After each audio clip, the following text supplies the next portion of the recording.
Happy Saturday, church. Excuse my rather casual appearance here, but it is Saturday and it's a day to do house cleaning and laundry and try to do a little bit of grocery shopping for the week. And well, you know what that's all about, so I won't bore you with those details. But in the middle of our activities, even on a Saturday, we need to take time in our observance of Lent to reflect on the scriptures. And so today we remember again the admonitions and the words of Isaiah that come to us in the first reading that build on yesterday's conversation around fasting. You know, fasting must be about aligning ourselves with the poor and the marginalized, those who do not have, don't have that option. And we who are blessed are being invited through our fasting, through our abstinence that we do, to connect ourselves with those who are without, so that we might come to understand not only their plight, but that we might be able to use the resources that we have to raise us all up out of those moments of suffering, of loss, and doing without. Even as we gather on this first Saturday of Lent, we've made it through 2 days of abstinence, not having meat on Ash Wednesday and on Friday, but there's something more that we're called to do.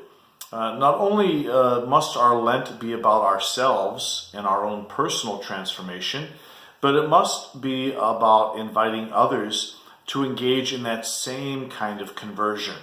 We hear Jesus in the Gospel of Luke today invite Levi, the tax collector. We will come to know him as Matthew, the writer of the first of the Gospels listed in the New Testament, although probably not the first one written. That's for another time. But it is Matthew's Gospel that we get a glimpse of Jesus as the great teacher. But as Luke tells us in this account today, it is Jesus who invites Matthew to follow after him. He invites Levi, that was his name, to follow after Jesus. And in that conversion, he receives a new name. He is called Matthew, which the Greek calls that name simply the word apostle, the one who is a follower, one who is a learner. And so Levi becomes Matthew, becomes the learner, becomes the apostle, who invites Jesus to his house for a banquet. And in that banquet, there are the Pharisees and the others of the community who are a little bit put out by this. Why is Jesus doing this? Jesus tells them very clearly, you know, you think you're saved and you've got all the answers. Good for you. You don't need to worry about me. I came to save those who are willing to admit that they need someone more. They need something greater.